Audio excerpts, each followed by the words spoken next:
Police station का माहौल इस वक्त बेहद भारी है। हर तरफ सन्नाटा, सवाल और डर। अनु एक कोने में खड़ी है, आंखों में आंसू लेकिन चेहरे पर जिद। उसके सामने उसके पापा गोपाल जी बैठे हैं, थके हुए, टूटे हुए, लेकिन फिर भी अपनी बेटी की तरफ देखकर खुद को मजबूत दिखाने की कोशिश कर रहे हैं। अनु का दिल अंदर ही अंदर टूट रहा है, लेकिन वो किसी के सामने कमजोर नहीं पड़ना चाहती।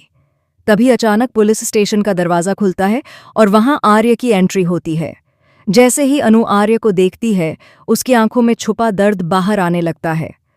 आर्य सीधे अनु के पास जाता है। बिना कुछ सोचे समझे, बिना किसी की परवाह किए, वो अनु को अपने सीने से लगा लेता है। यह एक ऐसा पल होता है जिसे देखकर वहां मौजूद हर इंसान चौंक जाता है। अनु पहले तो हैरान हो जाती है, लेकिन अगले ही पल वह भी खुद को रोक नहीं पाती और आर्य के कंधे पर फूट फूट कर रोने लगती है। यह कोई आम गले लगना नहीं है, यह भरोसे का, हिम्मत का और साथ निभाने का वादा है। आर्य धीरे से अनु से कहता है कि अब वह अकेली नहीं है और जब तक वो है, गोपाल जी को कुछ नहीं होगा। इसी बीच मानसी और मीरा भी वहां पहुंच जाती हैं। मानसी के चेहरे पर गुस्सा साफ नजर आ रहा है, वहीं मीरा की आंखों में डर छुपा हुआ है। मानसी तंज कसते हुए कहती है कि देखो कैसे ड्रामा चल रहा है पुलिस स्टेशन में। लेकिन आर्य इस बार चुप रहने वाला नहीं है। वो मानसी की तरफ देखता है और साफ शब्दों में कह देता है कि अब यह केस भावनाओं से नहीं, सबूतों से लड़ा जाएगा। और जिन लोगों ने गोपाल जी को फंसाया है, उनका सच अब ज्यादा देर तक छुपा नहीं रह पाएगा। आर्य पुलिस ऑफिसर से बात करता है और उन्हें कुछ अहम जानकारी देता है। वो कहता है कि जिस समय हादसा हुआ, उस वक्त गोपाल जी और पुष्पा जी घर में ही थे और इसका सबूत जल्द ही सामने आने वाला है। अनु यह सब सुनकर पहली बार थोड़ा सुकून महसूस करती है, लेकिन उसे अब भी डर है कि कहीं कुछ गलत न हो जाए। तभी आर्य अनु का हाथ पकड़कर उसे भरोसा दिलाता है कि आने वाले कुछ घंटों में सब बदल जाएगा। दूसरी तरफ मीरा अंदर ही अंदर घबराने लगती है।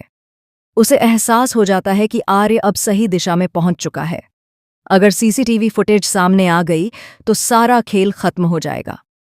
मीरा तुरंत वहां से निकलने का बहाना बनाती है, लेकिन आर्य की नजरें उस पर टिक जाती हैं। उसे शक होने लगता है कि इस पूरे मामले के पीछे मीरा की कोई बड़ी चाल छुपी हुई है। पुलिस स्टेशन में अब माहौल और भी ज्यादा तनावपूर्ण हो जाता है। गोपाल जी को पूछताछ के लिए अंदर ले जाया जाता है और अनु बाहर बैठकर दुआ मांगने लगती है। आर्य अनु के पास बैठकर उसे हिम्मत देता है, लेकिन उसके दिमाग में सिर्फ एक ही बात चल रही है कि सच्चाई अब बस एक कदम दूर है। सवाल यह है कि क्या आर्य वक्त रहते गोपाल जी को बचा पाएगा, और क्या मीरा की साजिश का पर्दाफाश आज ही हो जाएगा? यह तो बस शुरुआत है।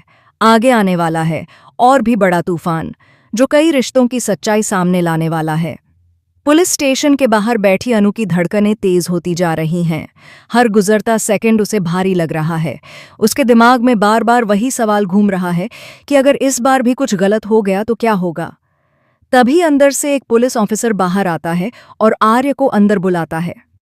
आर्य अनु को आश्वासन भरी नजरों से देखता है और कहता है कि सच सामने आने ही वाला है। अनु सिर हिलाती है, लेकिन उसकी आंखों में डर अब भी साफ झलक रहा है। अंदर आर्य पुलिस को सीसीटीवी फुटेज और टाइमलाइन के बारे में समझाता है। वो साफ साफ कहता है कि हादसे के वक्त गोपाल जी और पुष्पा जी घर में ही मौजूद थे और बाहर सिर्फ एक ही इंसान निकला था। पुलिस अब इस केस को नए एंगल से देखना शुरू कर देती है। वहीं दूसरी तरफ मीरा को जैसे ही यह बात पता चलती है, उसके पैरों तले जमीन खिसक जाती है। वो खुद को संभालते हुए दिखाती है, लेकिन अंदर ही अंदर उसे लगने लगता है कि अब उसका खेल ज्यादा देर तक नहीं चल पाएगा। मानसी इस पूरे मामले को अपनी इज्जत से जोड़कर देख रही है। उसे लगता है कि आर्य का अनु के लिए इस तरह खड़ा होना उसकी छवि पर सवाल खड़े कर रहा है। वो आर्य से भिड़ जाती है और कहती है कि तुम्हें इस लड़की के लिए अपनी लिमिट नहीं क्रॉस करनी चाहिए। लेकिन आर्य इस बार बहुत शांत और सख्त नजर आता है। वो कहता है कि जब बात इंसाफ की हो तो रिश्ते और हैसियत कोई मायने नहीं रखते। यह सुनकर मानसी कुछ पल के लिए चुप हो जाती है, लेकिन उसकी आंखों में नफरत और बढ़ जाती है। उधर अनु बाहर बैठी हर आने जाने वाले पुलिस वाले को उम्मीद भरी नजरों से देख रही है। उसे याद आता है मीरा का वो ताना, जब उसने कहा था कि तुम बस एक चैरिटी हो। अनु की आंखों में आंसू आ जाते हैं, लेकिन इस बार वो कमजोर नहीं पड़ती। वो खुद से वादा करती है कि चाहे कुछ भी हो जाए, वो अपनी फैमिली को टूटने नहीं देगी। इसी बीच पुष्पा जी को भी अंदर बुलाया जाता है। वो अनु को देखकर हल्की सी मुस्कान देती हैं, जैसे कहना चाहती हूं कि सब ठीक हो जाएगा। कुछ देर बाद पुलिस को एक अहम जानकारी मिलती है। मोहल्ले का एक सीसीटीवी कैमरा, जो पहले नजरअंदाज हो गया था, अब क्लियर फुटेज दिखा रहा है। उस फुटेज में साफ दिखाई देता है कि हादसे के समय घर से गाड़ी लेकर कोई और निकला था। यह सबूत पूरे केस की दिशा बदल सकता है। आर्य को जैसे ही यह खबर मिलती है, उसके चेहरे पर आत्मविश्वास साफ दिखने लगता है। वो जान जाता है कि अब गोपाल जी को ज्यादा देर तक नहीं रोका जा सकता। लेकिन कहानी यहीं खत्म नहीं होती। मीरा को यह भी पता चल जाता है कि रघु अचानक गायब हो चुका है। उसका फोन बंद है और कोई नहीं जानता कि वो कहाँ है। ये बात मीरा को और ज्यादा डरा देती है, क्योंकि अगर रघु पकड़ा गया तो उसका नाम भी सामने आना तय है। मीरा अब दोहरी चाल चलने की सोचती है ताकि खुद को बचाया जा सके। सवाल ये है कि क्या मीरा